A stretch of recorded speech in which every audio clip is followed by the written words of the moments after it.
నమస్కారం. ఈరోజు ఈ బిల్డింగ్ ఇనాగ్రేషన్ జరిగింది. మీకు తెలిసిన విషయం, విశాఖపట్నం ఒక మెట్రో సిటీ స్టేటస్కి వచ్చేసింది. మెట్రో సిటీ స్టేటస్ వచ్చినప్పుడు కొన్ని సమస్యలు కూడా వస్తాయి. దాంట్లో ముఖ్యంగా ట్రాఫిక్ సమస్యలు.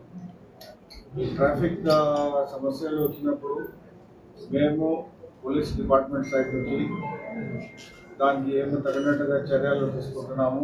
ఆ విధంగా ఈ బిల్డింగ్ ఈరోజు ఇనాగ్రేషన్ జరిగింది. ఇప్పుడు ఈరోజు Kancharapalem traffic police station, airport traffic police station ఈ బిల్డింగ్లో ఉంటాయి. పబ్లిక్కి హైవేకి పక్కన ఉన్న కారణంగా పబ్లిక్ కూడా ఈజీగా ఉంటుంది, యాక్సెస్ అవుతుంది. అట్లాగే మన స్టాఫ్ కూడా కొన్ని ఫెసిలిటీస్ ఏర్పాటు చేశాము. అట్లాగే crime police station, airport crime police station కూడా ఇక్కడ ఈ బిల్డింగ్లో ఉంటుంది. రాను రోజుల్లో ఒక సైబర్ క్రైమ్ పోలీస్ స్టేషన్ పైన ఫ్లోర్లో ఏర్పాటు చేస్తాము. సైబర్ క్రైమ్ ఒక మేజర్ సమస్య ఒక మెట్రో సిటీకి. అందరికీ సమస్య ఉంది, మెట్రో సిటీలో కొంచెం ఎక్కువ ఉంటుంది.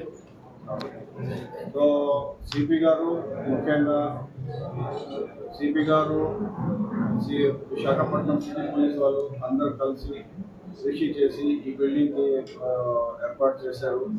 మన పోలీస్ హౌసింగ్ కార్పొరేషన్ తరఫు నుంచి మంచిగా వర్క్ జరిగింది. ఇంకా కొన్ని ఫెసిలిటీస్ కావాలి ఈ బిల్డింగ్కి. మళ్ళీ అది దీనికోసం పిఐ వచ్చినప్పుడు మన దగ్గర చాలా టూల్స్ ఉన్నాయి. దాంట్లో మంచిగా ఈ సేమ్ మ్యాన్ పవర్తో మనం డబుల్ ట్రిపుల్ వర్క్ కూడా చేయొచ్చు. ఇంతకుముందు మనం మ్యాన్ పవర్ మీద డిపెండెంట్ ఉన్నాం. టెక్నాలజీ మనం వాడాలి. కోస్టల్ సెక్యూరిటీ పోలీస్ స్టేషన్ అవును, కోస్టల్ పోలీస్ స్టేషన్ కాదు, కోస్టల్ పోలీస్కి హెడ్ క్వార్టర్స్ లేవు, బిల్డింగ్ లేవు.